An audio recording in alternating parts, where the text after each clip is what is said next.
confrère à la fois persévérant et insatisfait par les réponses données à sa question précédente la repose.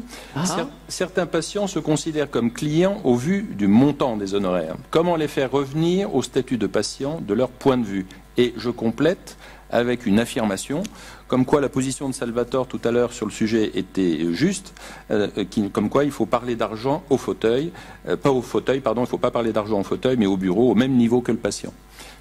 Bon, néanmoins, pour faire revenir les clients à un statut de patient, quand le montant des honoraires est significatif. Alors, tout à fait. Comment faire? Eh bien, je vais vous l'expliquer.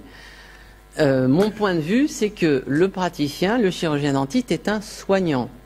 Le soignant n'est pas censé entretenir de relations, entre guillemets, commerciales avec son patient. Donc moi, je trouve que, finalement, les fonctions de présentation d'un devis et de préconisation thérapeutique sont totalement, finalement, antinomiques. Raison pour laquelle, effectivement, je vous conseille de déléguer cette tâche, qui est celle de la présentation du devis, et je conseille vivement aux praticiens de ne jamais parler argent au fauteuil, mais toujours au bureau. Idéalement au bureau, c'est-à-dire en présence de la secrétaire, qui, elle, aura pour fonction de présenter et d'argumenter le devis. D'ailleurs, je les vois, ces praticiens qui ne se sentent pas à l'aise pour parler devis et qui ont peur de ce comportement parfois clientéliste, justement, du patient. Les praticiens, à la fin, lorsque le patient dit, à la fin des préconisations thérapeutiques, le patient dit « Et docteur, oui, mais bon, d'accord, et combien ça va me coûter tout ça ?» Moi, je m'en occupe pas.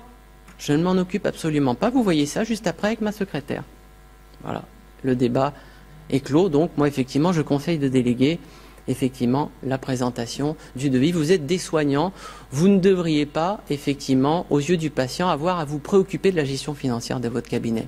Et quand le patient a affaire au praticien, eh ben, sachez qu'il a plus tendance, avec le gérant en personne, à tenter de négocier.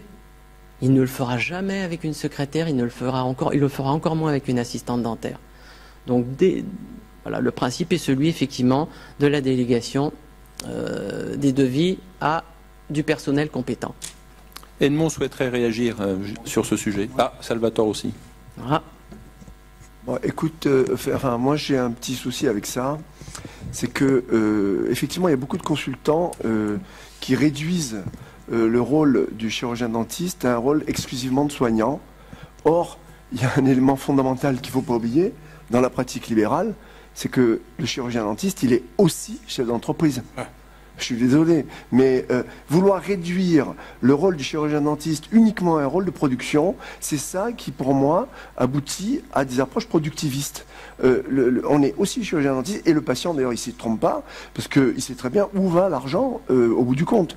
Il sait très bien que ce n'est pas dans la poche de l'assistante. Ça, c'est le premier point. Donc, en réalité, plutôt que d'être dans le déni, de dire qu'on est mal à l'aise avec l'argent, et donc plutôt d'affronter ce problème de front, eh bien, on préfère se décharger sur la malheureuse assistante, dont, au bout du compte, on devient totalement dépendant.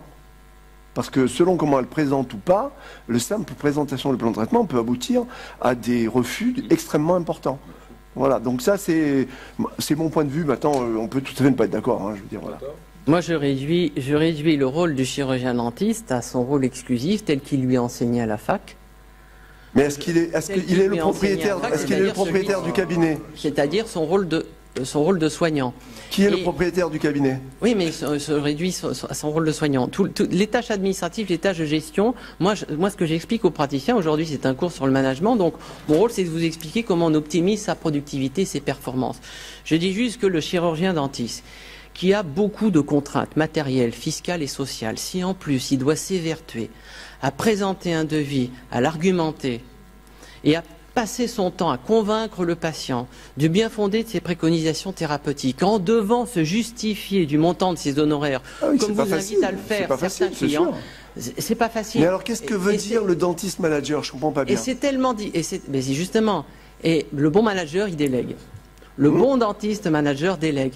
Par contre, moi je ne prône pas ce mode d'exercice, je ne le prône pas. Il y a des praticiens qui me disent, vous savez, monsieur Gaucher, moi j'ai très vite fait, ça se passe très bien avec mes patients, Ça me prend 2-3 minutes, j'évacue vite le problème, le devis, je le présente en 2-3 minutes, c'est réglé, il voit avec ma secrétaire. Moi, je n'impose pas ce mode de fonctionnement. Je dis juste qu'à ceux qui ne sont pas à l'aise, à ceux qui perdent beaucoup trop de temps, parce que présenter un devis, c'est du temps improductif pour un praticien. Quand on perd du temps à présenter un devis, on perd de l'argent en tant que chirurgien dentiste. On est bien dans la logique productiviste alors. Bien sûr, une logique productiviste, oui, tout à fait.